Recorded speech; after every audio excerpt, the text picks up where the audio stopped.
Welcome to the Orange Flag Podcast. New year, same us. I'm Aries. I'm Nicole. I'm Austin. We're going to start with more rankings because more publications came out with more rankings. And we've got opinions once again. We'll start with Sports Car 365. Once again, why is Cam Jam the only two that on every ranking are being classified as a duo? Because they are a duo. Yeah, but They're inseparable. Yeah. Or were inseparable. They were. Aries, don't remind me, okay? Don't remind me. But they went into very detailed reasons for why the two of them were kept together as a duo, and they were like, well, their times weren't that far off of each other, and also they both did multiple WEC rounds, and Jam only did more because he proved himself. And I'm like, did we all just forget that Michael probably missed those races because he was expecting a child? And yes, in IMSA, Matt and Jam were fairly comparable. In WEC, they were not. No. That's the hard thing. If neither of them did WEC, I would have no issue with putting them together as a duo. The problem is that, Jam never even got a podium. Matt got a podium at Le Mans and won a race. I'm sorry, but WEC Matt Campbell clears WEC Matthew Jaminet. Which... so far. Yes, which they tried to say they did it because Jam was, when he was in the car in WEC, quicker, and then Matt wasn't matching Kevin's times. To which I would like to say, that is not his role in that car. No. At all? Absolutely not. And so that is not a good argument. Terrible argument! There would be a tire shortage if we matched Kevin's times. Let's be real. Let's be clear. Matt was not insanely far off Kevin's time. Not counting Coda, where, literally nobody was matching Kevin's times. Matt overall in the season was not far off Kevin's times. Matt was closer at Le Mans to Kevin's times than Larry was on average with their average lap time. Yeah. So, and they literally used Coda. They were like, he wasn't near Kevin's times at Coda, and I'm like, because nobody was at Coda. First off, Kevin's the only one that had a true drying yes. track. But, literally, as I'm reading their reasons for, keeping them together, I'm like, is this just, rage bait for me specifically? Yes. Because this is what it's feeling like. Yes. You were targeted. I was severely targeted, because the more I'm reading it, the more enraged I got. Yeah. Yeah. Which... Was Larry even on this list, or was this another one that I got upset about Larry not being on? No, Larry was on this list. So these... All I know is I became the Lawrence Vanthoor defense squad for, a week. I don't think I tweeted about Kevin Estra for a full week and was full-on tweeting about Lawrence Vanthoor. Yeah. Unheard of. But, man, he was on these next list we'll talk about. So, all the list that we're going to talk about today, Larry was on them. So I will say, at least Sports Car 365 got that right. But, your rage bait was not appreciated at all. The next one was The Race came out with their list. Once again, they kept Cam Jam as a duo.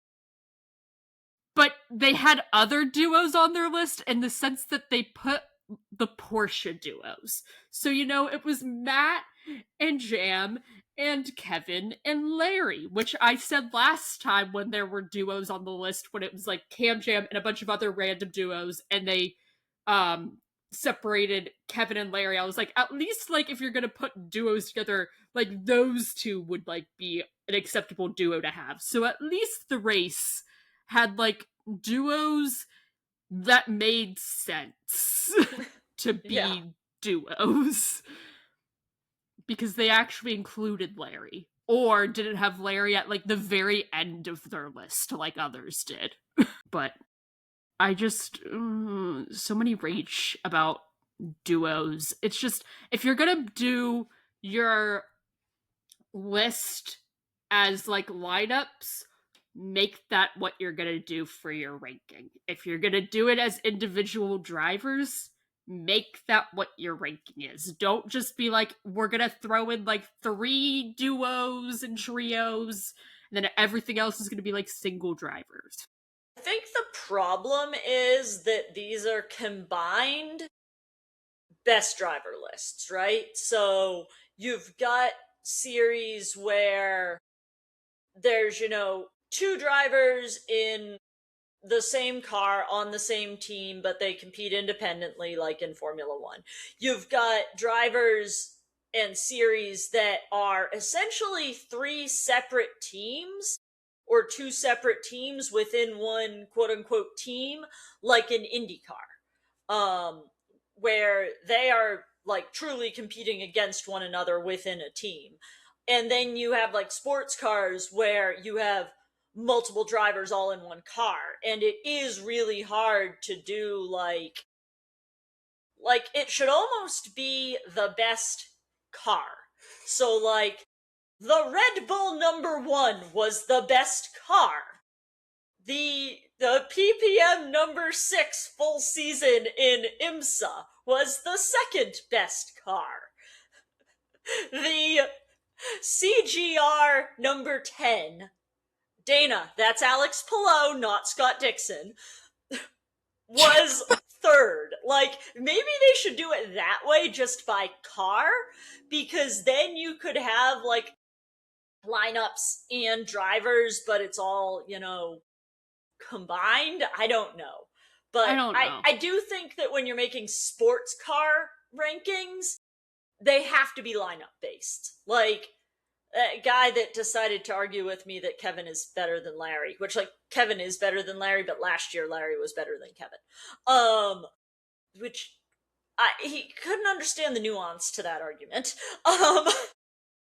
Also, trying to argue with me about Kevin is like a bold move. Mine's just like it wasn't even that hard to understand if like we were talking about specifically last year, not like them in overall. LMDH. Yeah. Only in LMDH too. Like you cannot take into account that Larry crashed out of qualifying at the Nürburgring and like Kevin should have won the race. Like yeah. You can't take that stuff into account. We were solely talking about LMDH, and we like Larry absolutely had a better year than Kevin if we are only talking about their LMDH performances. Kevin had Kevin's worst year, I think, in LMDH last year. No, Kevin literally... would probably argue 2023 was worse. But, like, I think Kevin did as much as the car would let him in 2023. I think Kevin screwed up multiple times last year. No, my favorite was when, like, the dude tried to be like, qualifying doesn't count, and I'm like... all I can say is that... I'm sorry, but the fact that Kevin blew it twice in qualifying and caused the car to start last needs to be taken into account when we're talking about Kevin's season. Into account. Absolutely has to be taken into account. Like, my favorite, though, was when he was like, Kevin is without a doubt, like, the best PPM driver of, like, the year. And I'm like, I can think of, like, 2 at least that are above him. No, I can think of 1 above him, but like, do I think that, and this was the point he was trying to make, was Kevin's opening stint at Le Mans makes him the best driver. Kevin's opening stint at Le Mans was the best stint of the year. Hands down, bar none.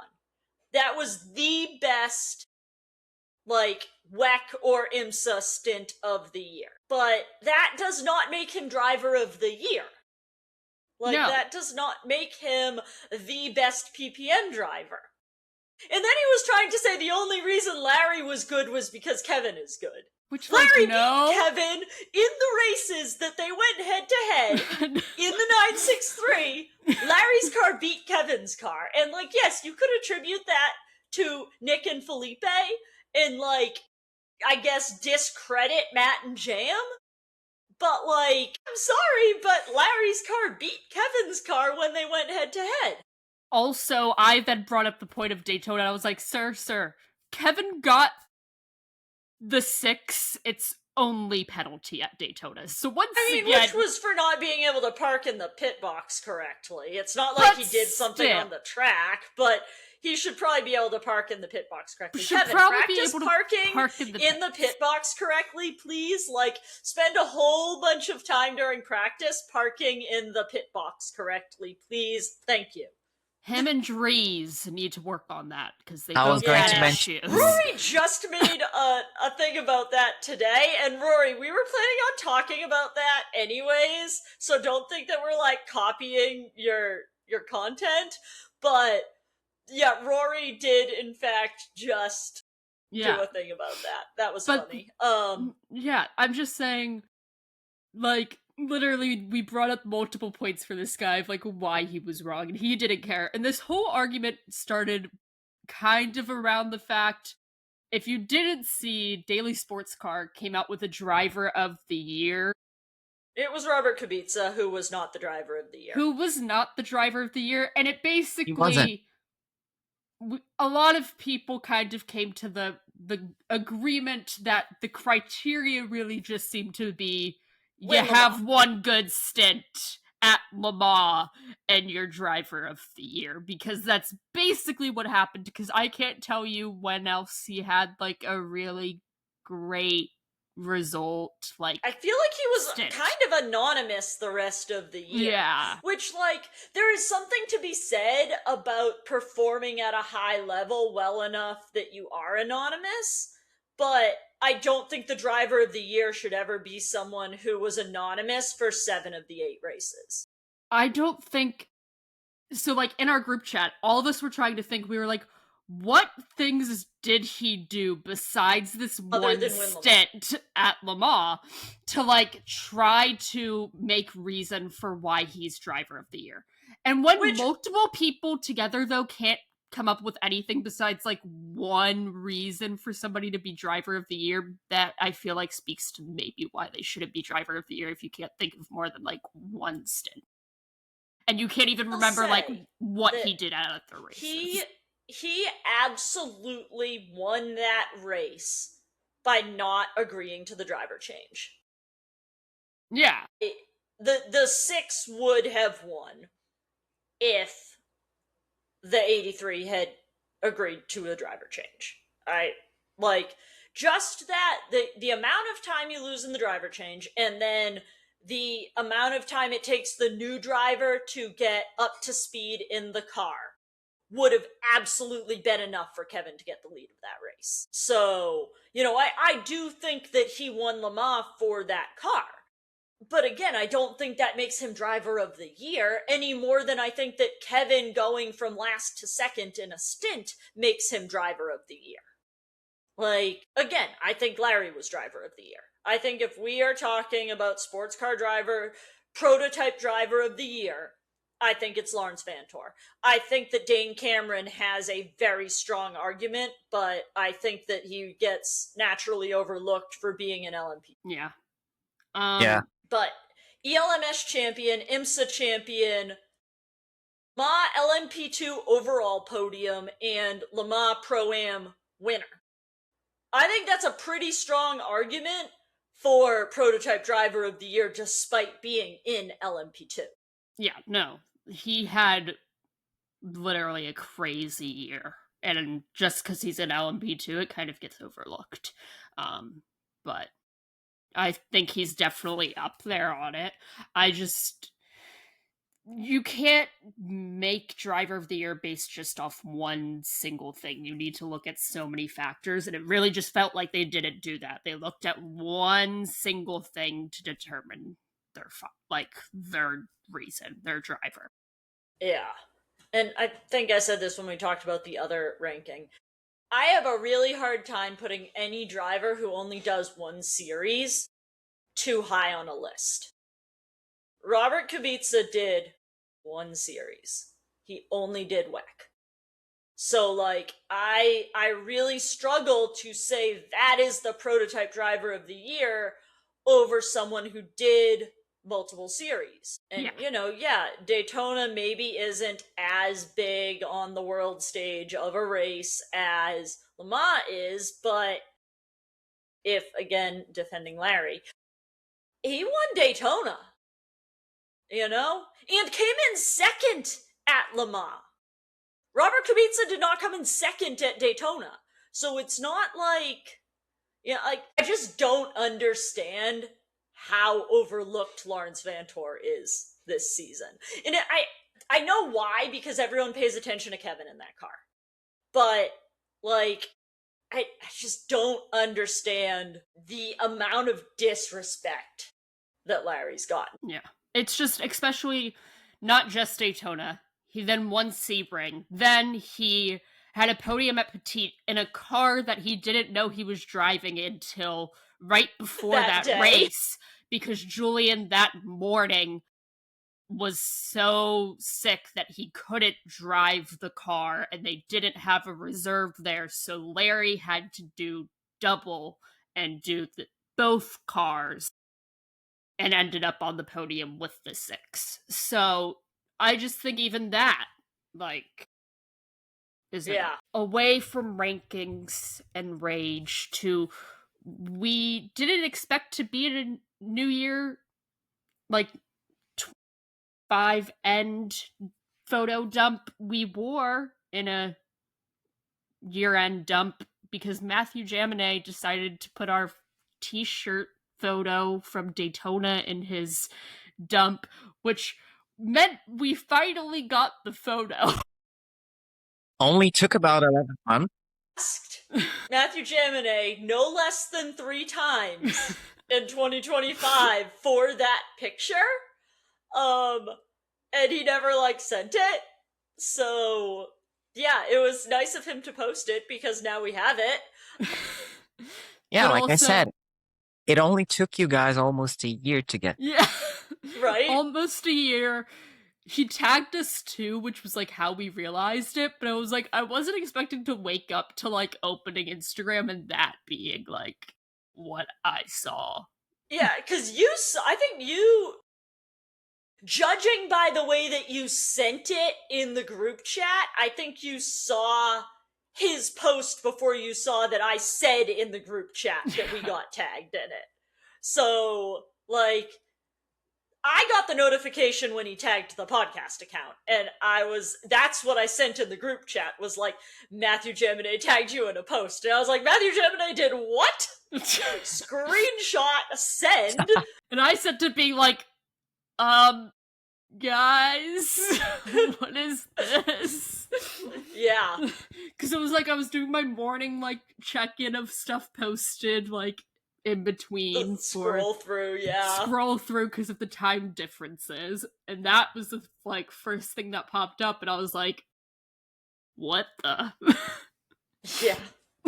No, that was shocking, honestly. Oh, my AirPod is falling out. That was shocking, honestly. I didn't expect it at all. Glad that we made such an impact that we got posted in a year-end photo dump. That was awesome. We don't do any of this to be a big deal. We just like the guys we like, and we enjoy supporting them. So that was really cool to kind of get recognized for that. Yeah. It's just, when you had asked me how would we finally get that photo, that was now not how I expected to finally get the photo. Absolutely. Well, and it kind of goes to I posted it, I think today, Aries saying from last week how, if you had told him when we were getting ready to head to Daytona a year ago what all would have happened this season, he'd have been like, "What are you smoking?" That was like the perfect example of that, honestly. Like, every time it felt like 2025 couldn't have gotten crazier, 2025 managed to get crazier. I really hope 2026 can like hold a candle to it, but I just don't know that it's gonna be possible. Yeah, it's gonna be hard. That's for sure. Yeah, I mean, for me, it will be, but if you listen to last week's episode, you know why. Yes. that's true. I mean, I feel like me going to almost all the IMSA races, it should manage to be better, but like, what if PPM doesn't have a good season? Then it won't be. It'll Exactly. be bad. I'll be stuck there for sadness. Guess we just have to wait and see. Yeah. Indeed. Something that we also need to wait and see is how this whole new Iron Dames state of mind is going to work out this year. Because they're with all their finance being in great shape. Wow, they've essentially the pink Porsche has gone away from all the series. So, oops. They've been essentially forced to change their approach, and according to what they announced, basically what we should expect to see is them backing female drivers in, let's say, mixed gender entries in sports car racing. So, arguably, it's something that we have already said here should have done before. So, woohoo! Finally, something that makes sense from that end. Yeah, I mean, this, in my opinion, is what the program should have been the whole time, is like a feeder series based program with mixed gendered cars. I love the idea of a karting program, and I have no issue with single seater stuff, with like, putting Iron Dames girls in Prema cars. Like, no issue with that. When it comes to sports cars, it always should have been mixed gender. It never should have been this, here's an all girls car. I think that people think more highly of Lilu Adu than they do of any of the Iron Dames girls, because she has absolutely proven herself with like very high quality teammates. Yes. I'm completely blanking on who was she in the car with at Petit. I One of being on those Ferrari boys that I don't like, but I can't Wasn't remember it your which one. favorite? Wasn't it your favorite terrorist, Alessandro Pierguidi? Maybe it was Pierre think Guidi, it was. I was. but I If I'm know being she was in the car with one of the Ferrari yeah. hypercar boys, and like, can you imagine if Michelle Gadding was in the Grello next year? Like, that's kind of what Ferrari is doing with her that Porsche is not doing with Michelle. No. Because Michelle is an Iron Dames driver before a Porsche driver, it feels like. What Ferrari has been doing with her specifically is kind of how things should have been handled, where like the Iron Dames does a thing where it's almost we back this driver to help them get into a program, but it's a mixed program and we just are like there to back them in that. And then almost kind of work in sort of the way of like how F1 Academy has their like feeders where they have their karting program and all of that before their actual series. The Iron Dames doing their karting series and all of that, and then backing specific drivers who have kind of gone through those systems into then cars from there. That's almost what it needed to be, because that is how these drivers I feel like would have been taken way more seriously than what they are because of how the Iron Dames went about managing their program compared to what Ferrari has done with their female driver. Right. Yeah, and then I feel like a couple of other female drivers that people don't usually mention because they are obviously not, let's say, performing at the same level as Lilo would do, and Michelle Gadding, but like who have been in mixed gender cars in IMSA and have done reasonably well. Like sometimes they have a good result here and there, but like I think it was Sheena Monk and Yeah. Catherine Legg, both driven Acura NSX, and they've performed relatively well. So hey, they were also in a mixed gender car, so it can be done, guys. Yeah. Yeah, even Dorian Pan was in a mixed gender car at one point in time too. When Prema was still a thing.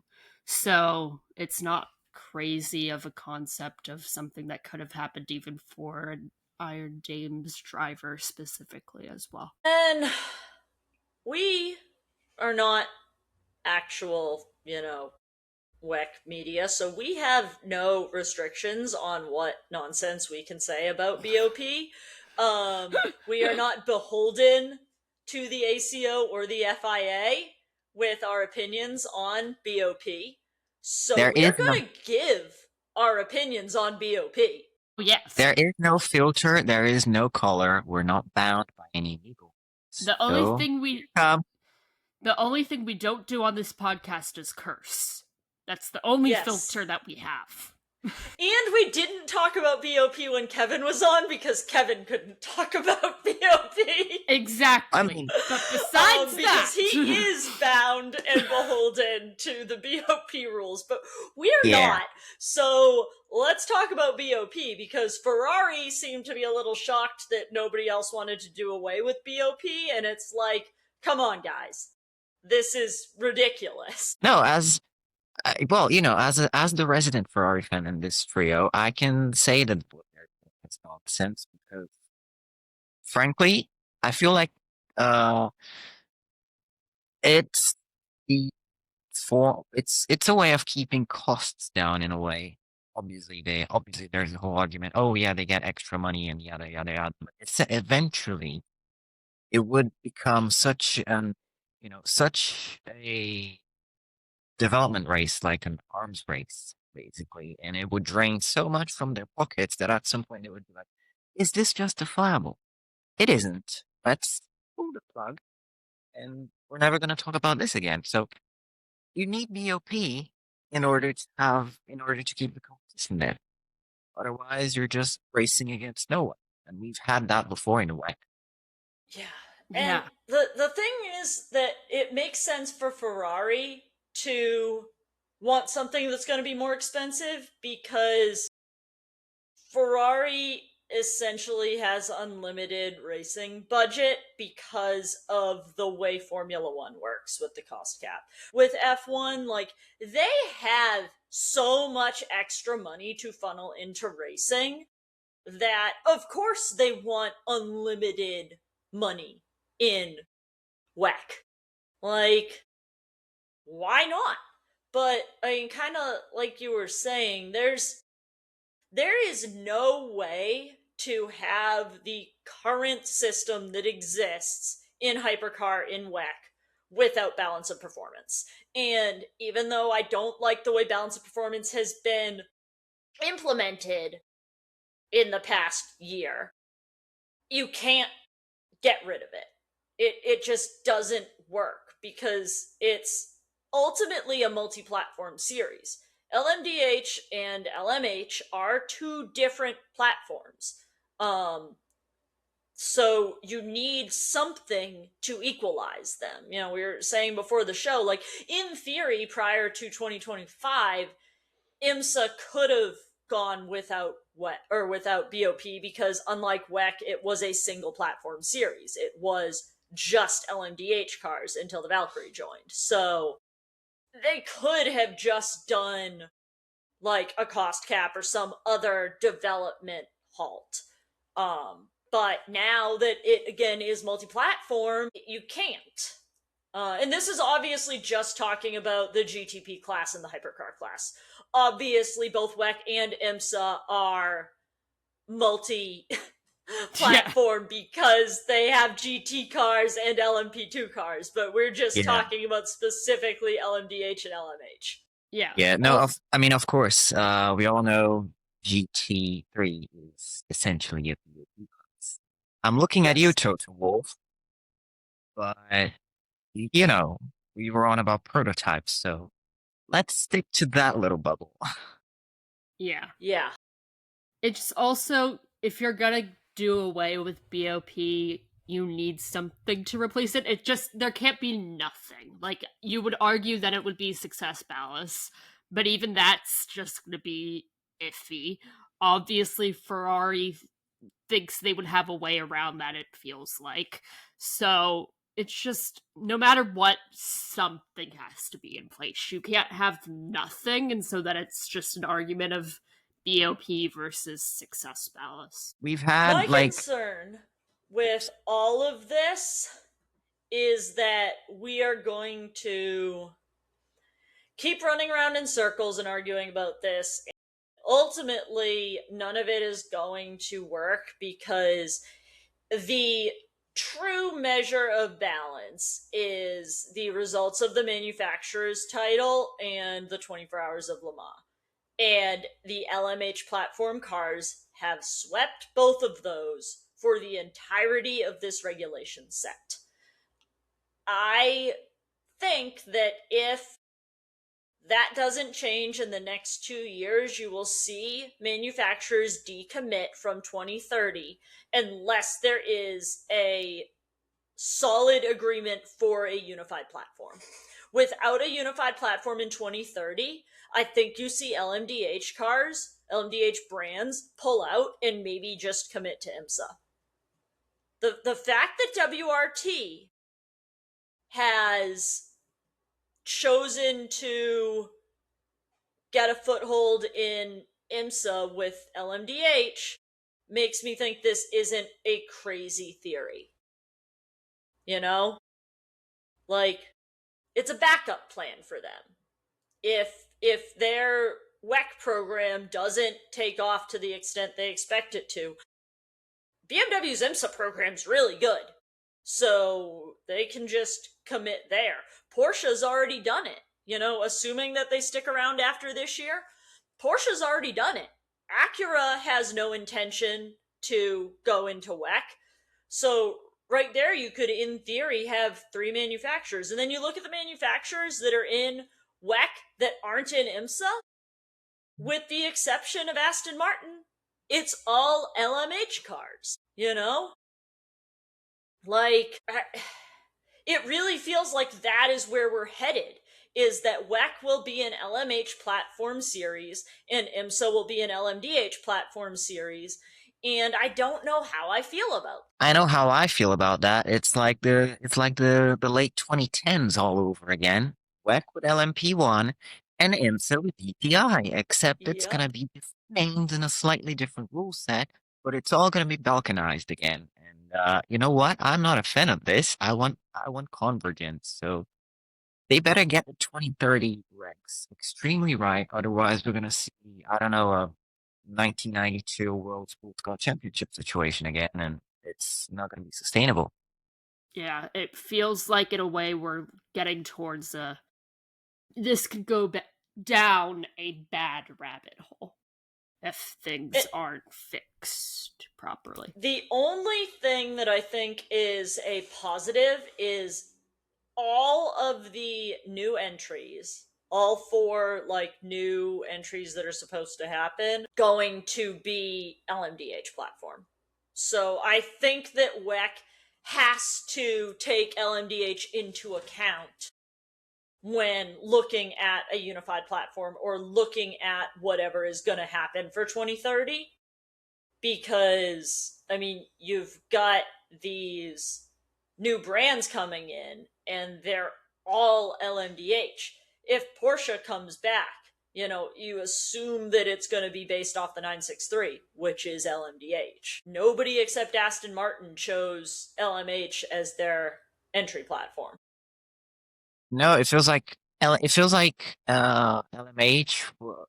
Initially, it was LMH getting all the love and the attention, but after it was announced that LMDH cars, what was then known as DPI 2.0, could also race in the WEC, it feels like everybody was like, "Yeah, screw this. We're gonna save money, and we're going the LMDH way." Because what new LMH has been in the works since the Aston Nobody. And even before then, it was the Glickenhaus, which has gone the way of the Dodo, the Isotta, which died, and the Vanwall, which is, we better not talk about it. My phone's gonna catch fire. MDH is the way to go. I just don't know if Toyota or Ferrari would, you know, uh, grow a pair and also jump ship. I think there's ways to let basically Ferrari and Toyota build their own stuff to LMDH spec. You know? Like, okay, so you've got all your different chassis manufacturers, and then Ferrari and Toyota can build their cars to LMDH spec. And, you've got the powertrain systems that are also kind of spec-ish in LMDH that aren't in LMH. Just make them build to a spec. Yes, it is very much specifying the series, but it's the only way to, if you really want to get rid of BOP, that's the only way to do it. You make everyone build to a spec, because everyone has a basis to go off of, right? So if you want to get rid of BOP, you get everyone to build to a spec for 2030, and then you can look at doing something like a cost cap and limited development, because that spec is built to it. It becomes kind of like IndyCar, which this year or last year, IndyCar is not a phenomenal example because one driver absolutely ran away with it. I would say to a greater extent than Ferrari ran away with the WEC, but that is something that I could see happening and working, and would get rid of BOP, would allow for a single platform, and I'd be excited to see how that comes out. Yeah, same. Like, we were mentioning brands a while ago, and I forgot to mention, everybody was saying, oh, Peugeot is going to come out with a whole new car in the next few years. They seem to have reversed course, and they're now Yeah. thinking of like making small improvements. Maybe they're thinking, oh, we're gonna hoof it all the way to 2029. Maybe we'll start fresh in 2030. I don't know. Wouldn't surprise me. Curious how they're going to fare if what has been said about how BOP for this year may work. I'm curious how they're going to fare. Like, they're talking about caps on weight, like you can't run minimum weight, maximum power, like Peugeot and like Aston Martin did all year. So, it's 20% lighter than the heaviest car. It's 20% more power than the, you know, weakest car, is what I saw proposed. If they do that, I think that turns everything on its head, because you're not getting any sort of balance there. Like, I don't understand how that would be considered balance. But then what we collectively have understood about the whole process. Yeah, that's true. I definitely do not understand any of the decisions with BOP at all Exactly. whatsoever. Yeah. And then as far as new brands go, Genesis.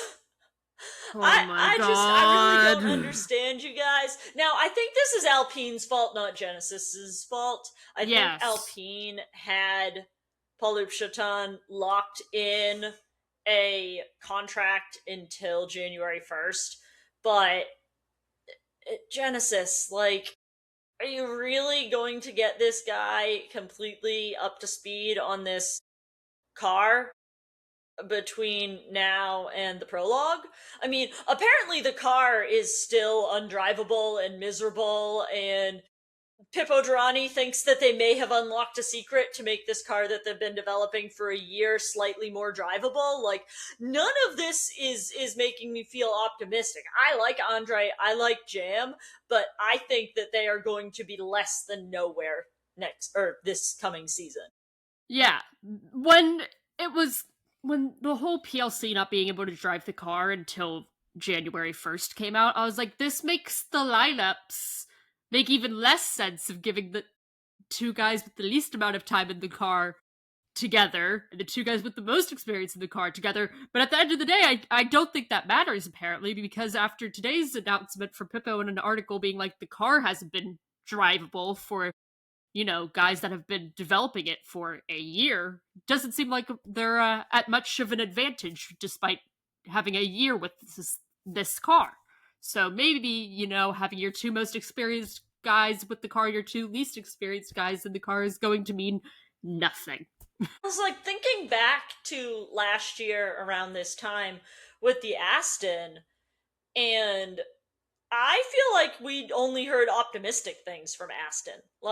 And maybe that was just a marketing difference. Maybe they only wanted to present us sunshine and unicorns and rainbows, and Genesis, for whatever reason, wants to give us the real nitty gritty. But into the beginning of the season, being like, yeah, Aston's gonna have a bit of a hard time for the first 3 races because of the way BOP works for a new manufacturer. They get gifted the worst BOP.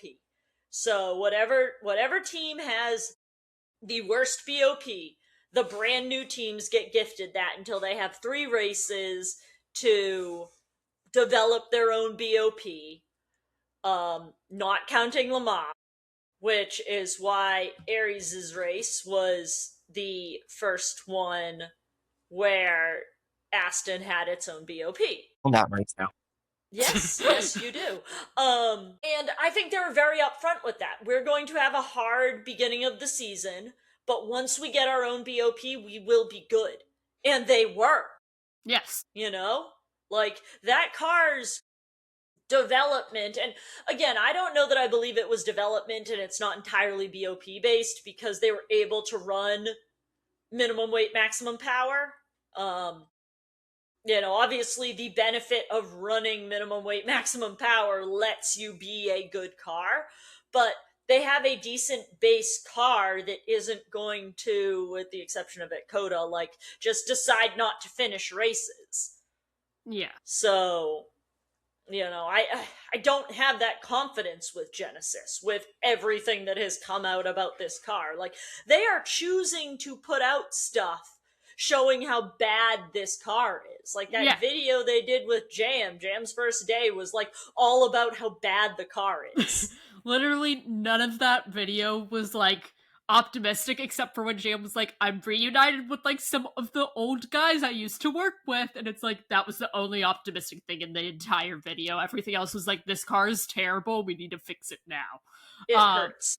It hurts, especially when the car you did support is gone. So then I was like, oh, I guess I'm going to just back Genesis now because I have nothing else, and I like multiple drivers that are there because Jam is literally one of my top drivers. So I was like, I guess that's what I'm going to be backing, and now it's looks like hell. No, I meant Jam literally said the car is painful to drive. Yes. Not that it emotionally hurts me. No, but like both. Jam literally says it's painful to drive, and then now it's also just like emotionally wise, it's gonna be terrible to watch. But it feels like it felt like Aston's like Sunshine and Rainbows was at least like realistic Sunshine and Rainbows. It feels like Genesis is over here like in the pits of hell. And yes, that's the vibe it's giving, and I don't like it at all. Maybe it's because of the orange. Maybe that's why it's giving that. You got where I wanted to get. They are very much embodying that spirit. So that's where they are mentally. I mean, maybe for all we know, this could be a massive reverse psychology exercise. And they are going to show up in Qatar or on pace with everybody else, and we're going to be like, hey, what was all that for? Okay, but I mean, that would be a huge plot twist, but I don't think it's going to happen. Also, I know. by that logic, Aries, green cars are usually known for being like really slow and like not doing really well at all. So, like the fact that Aston's a green car, at least in WEC, we won't talk about IMSA where it's blue, but WEC gets a green Blue car is car. prettier. Blue car is much nicer. Also has a better number. Sounds better too. Yes, it does. Everything about the 23 is better than the 009 and the 007, just saying. But the green car would then you would use the logic of, oh, it's gonna be slow, which I guess at the beginning was accurate. So maybe they wore onto something with color theory. But towards the end it wasn't. So I don't know. Read into that how you want to. Oh, Fuji was amazing. I was like, I want an after chip at every single race just to throw a spanner in the works. Yes. Yeah. Then another driver in another series who also had a can't do anything until January 1st contract was Will Power. Obviously left Team Penske after forever, and is now with Andretti. Uh, Probably the like most anticipated move of the season, but mostly got forgotten because Will could not do anything related to Andretti. He couldn't post about them. He couldn't do any social media content with them. Andretti could not talk about him being an Andretti driver for 2026 because of the way his Penske contract was. And I guess if you ever want proof that like PPM is yes Penske, but the guys are Porsche drivers, is look at the difference between how Matthew Jaminet was handled and how Will Power was handled. Yeah, which is even more of a reason why it's very obvious that PLC's thing was more of a Alpine than a Yeah, Genesis it was situation definitely because an of Alpine. Jam. But seeing Will Power now in Andretti stuff, because they've finally been able to like post photos and like videos of him He at looks so Andretti and everything. happy. He looks so happy, but it's so weird. It pops up and I'm like, this is weird. So, speaking of weird, did you see David Malukas said that Penske's not going to make him wear a polo Yeah, I saw that and I was or like, what do tuck you in his mean? shirt? Yeah, I was like, what do you mean that is wrong? Did you see my grand idea I came up with like right before we started? I tweeted it. Let me find it. It's a great idea. I love it. It's the best idea ever. Please invite me to this, guys, if it happens. So, what I said is, I've decided that David and Kevin should do a car trading thing at some point during the year because David's the only one who hasn't driven the 963, and I want to see Kevin drive an Indy car. And I Shocker. think that I should totally get invited to that. I don't know what purpose I would have for being invited to said thing, but I think I should get invited. So if David and Kevin do a car trading thing, please invite me. Thank you. I'm just saying, Penske has so many opportunities to like throw the guys around into each other's cars. I'm including NASCAR in this, and they need to take that. We literally said in an episode last year, we were like, Penske needs to do and everyone drives everything somewhere. So, Yes. Yeah, like, come on, guys. Take the opportunity. You guys are Go everywhere. to IMS because everything races at IMS and Yeah. Roger owns it. Exactly. Exactly. exactly. And do that. Have everyone drive everything. I'm so sad that Tandy like is not with PPM because he wanted to do NASCAR so badly, and I would have just thrown him in NASCAR. Now it's just Matt because Matt wants to do NASCAR, so we'll finally let him do that. Kevin did European NASCAR, so I feel like we can let him do NASCAR as well. Yeah, I'm just Does saying. Kevin want to do NASCAR? I have no idea. We should have asked him that. Yeah, we should have. You can add this to the things to ask Kevin at some point this year. Do you want to do NASCAR, Kevin? Because some of your teammates did. So, like, Yeah. I'm just saying, I'd want to see that in a heartbeat. But also, the NASCAR guys in the 963 sounds terrifying. They'd do okay. I think Cindric would do the best. I don't know how I feel about the others. I think they'd all do okay. I think they're all good drivers, so I I think think they're they'd all do good drivers. okay. It's just, do I think Joey Logano might be chaotic because of how he can just be sometimes? Yes. More than the guys that drive the 963? If Joey Logano brings the energy of backyard racetrack Joey Logano, then yes. I'm just saying, like, the 963 drivers are a little chaotic to begin with. Yeah, but I'm saying if Joey Logano specifically brings the vibes of when he's racing in his backyard, then yes. Yeah. Because that's what I'm picturing in my mind. Um, and then Effie is back. The strange mini off season that it has where we have like one race in the first year of the season and then all the rest of the races in the second part It's so um, weird. is coming to an end. Mexico City is this weekend. Um, that'll be fun and exciting. Yeah, well, I think it was this, what do you mention about the mini off season? I think it was 2022, 2023 when the Gen 3 debuted. They call it the 2022-23 season, but all the races were in 2023. I was like, why did you call it that? Yeah. But, well, I just hope we don't get any more flying cars this weekend. I feel Yeah. like one to start the season is good enough.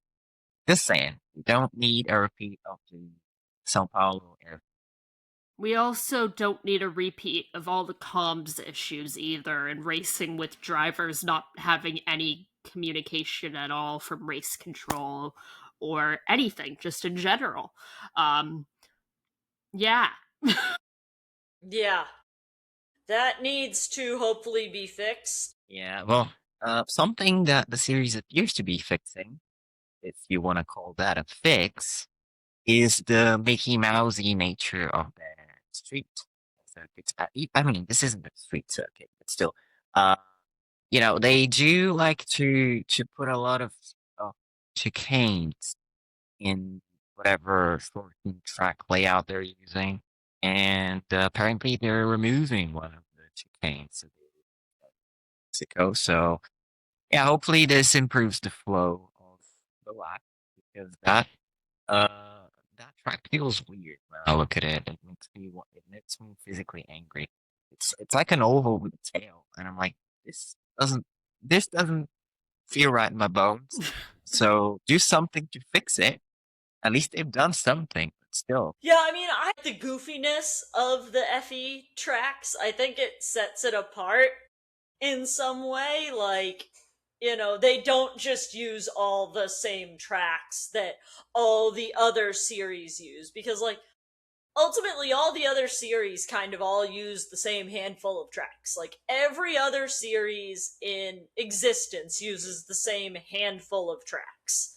Um, like the perfect example we just had was like NASCAR, IndyCar, and IMSA all have run on the exact same circuit at IMS. Like that Effie does wacky stuff.